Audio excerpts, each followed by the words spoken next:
Bonjour, dans cette vidéo, nous allons parler de tout ce que nous allons trouver lorsque nous voulons acheter une propriété en Espagne.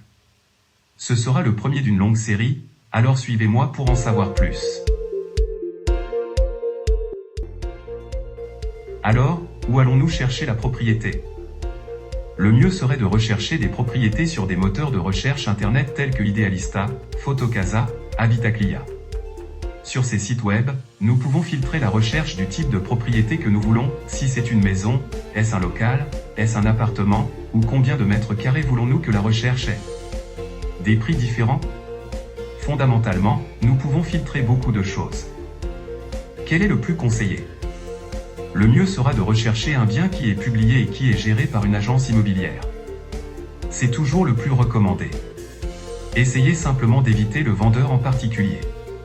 Ce n'est pas parce que nous allons avoir une mauvaise expérience avec eux, mais il est plus probable que le propre vendeur n'ait pas l'expérience et les connaissances pour tous les points qui vont être développés pour l'achat et tous les documents juridiques, que nous devrons vérifier au préalable. Le fait de travailler dans une agence immobilière va nous donner une certaine tranquillité d'esprit en ce qui concerne la documentation immobilière, par exemple. Une chose que j'ai trouvée ce que je veux visiter la propriété. C'est que l'agence immobilière m'a demandé de signer un document de loi sur la protection des données et m'a demandé de leur avoir préalablement envoyé ma pièce d'identité.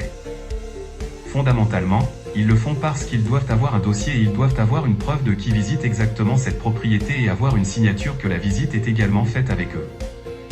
Après avoir visité la propriété, nous allons probablement réserver cette propriété. Le document de réservation sera fourni par l'agence immobilière. C'est un document assez simple où il y aura évidemment la date, nos informations, des informations sur la propriété et le prix qui est convenu.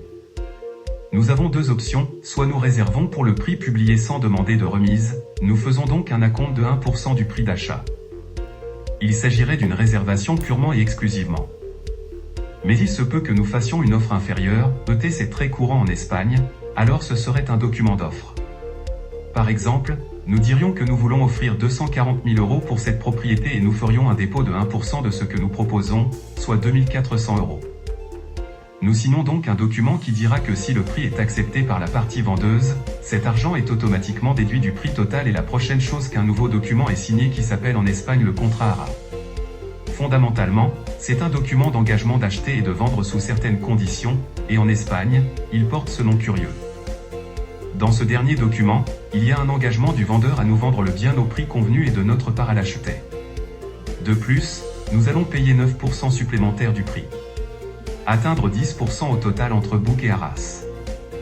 Au moment de signer le contrat d'Arras, ils nous donneront la documentation de la propriété, telle que le certificat de rapport énergétique, la note d'enregistrement de cette propriété, où il apparaît qui sont les propriétaires actuels. Et toutes ces informations sont intégrées dans l'Arras. Les autres informations contenues dans le contrat d'Arras sont les dates maximales de l'ensemble du processus d'achat, où il est stipulé quand sera le dernier jour possible pour l'achat et combien de jours avant l'achat, nous devons en informer le vendeur. Par exemple, nous signons le contrat le 1er mai et nous allons établir qu'à l'achat il n'y aura pas de pair que le 15 juin comme date limite. Et aussi, nous allons établir combien de jours pour leur notifier la date exacte de l'achat, et très important de notifier dans quel notaire l'achat sera effectué. Toute cette documentation va être examinée par l'agence immobilière, mais il est fortement recommandé d'avoir quelqu'un en qui vous avez confiance pour pouvoir le faire. Le mieux sera, par exemple, de recourir à l'étude d'un notaire. En Espagne, les signatures des achats ont lieu chez le notaire, et sont choisies par la personne qui achète la propriété. Donc, la meilleure chose est de prendre tous les documents de la propriété chez ce notaire et nous pourrons vérifier qu'il est correct et qu'il s'agit d'un bien qui pourra enfin être acheté. Pour l'instant, ce que nous avons c'est où trouver la propriété. Que, après l'avoir visité, nous pouvons faire une offre, nous pouvons faire une réservation. Puis si le prix est accepté, nous signons le contrat d'Arras. Alors que se passe-t-il si après avoir signé le contrat d'Arras et payé les premiers 10% du prix, toute partie annule l'opération? Nous pourrions perdre la réservation si après avoir offert 240 000 €, et que le vendeur accepte, mais nous ne l'achetons pas, mais pas toujours. Par exemple, nous avons découvert que cette propriété présente certains défauts structurels que nous ignorons, un vice caché ou un problème qui ne permet pas sa transmission. Eh bien, dans ce cas, l'argent ne serait pas perdu. Maintenant, si c'est seulement notre décision, alors nous serions lose l'argent, Donc si nous nous retirons de l'achat pour des raisons personnelles et que nous ne voulons pas expliquer ou qu'il n'y a vraiment aucune raison valable, nous perdrons l'argent.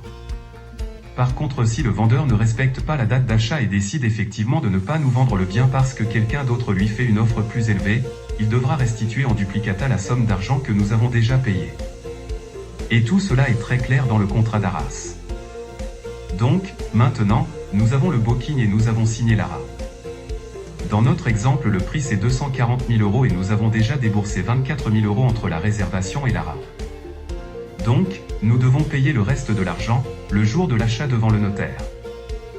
Il est important de savoir que le seul moyen de paiement valable est par virement ou par chèque personnel.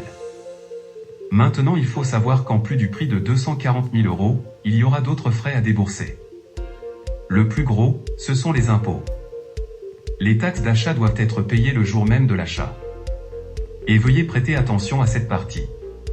Car en Espagne, il existe différentes communautés autonomes et chaque communauté autonome applique un pourcentage de taxes différent sur l'achat. Ainsi, par exemple, si nous parlons d'acheter des maisons d'occasion, chaque communauté autonome fixe 1% une taxe de transfert de propriété, par exemple, Barcelone la fixe à 10% du prix. Madrid l'a fixé à 6%. Maintenant, si la maison est une nouvelle construction, ce qui est payé, c'est la TVA et dans ce cas, c'est toujours 10%. En plus de la TVA, nous aurons l'acte juridique documenté, une autre taxe, d'environ 1% ou 1,5%. Mais dans notre exemple, la propriété que nous voulons acheter est une propriété d'occasion. Ce que nous devons donc payer, c'est la taxe de transfert de propriété. Et comme nous l'avons dit, c'est à Barcelone, nous paierions 10%. Si nous étions à Madrid, par exemple, ce serait 6%. Ainsi, à Barcelone, nous payons 10% de taxes internationales. Jusqu'à présent, nous avons le prix de 240 000 € plus 10% supplémentaires pour les taxes, et quels autres coûts allons-nous avoir ? Bon, au moins 2 autres frais obligatoires et un troisième que je vais recommander qui est une agence ou un avocat pour tout gérer. Les frais obligatoires sont le notaire et le cadastre. Le notaire, comme on l'a dit, c'est là qu'on va signer, on va le choisir. Et cela lui a coûté entre 1 000 € et 1 800 €. Le registre foncier ou registre de la propriété est l'endroit où nous allons être enregistrés en tant que nouveaux propriétaires de la propriété, il a un coût compris entre 500 € et 1 000 €. Dans notre exemple de prix d'achat de 240 000 €, nous avons 240 000 € prix d'achat, 24 000 € de taxes, 1 000 € pour le notaire, environ 500 € pour le cadastre. Ce serait tout l'argent dont nous aurions besoin pour acheter cette propriété. Nous avons donc vu comment et où chercher la propriété. Cela importe de choisir une bonne agence immobilière. La réservation. Le contrat d'Arras.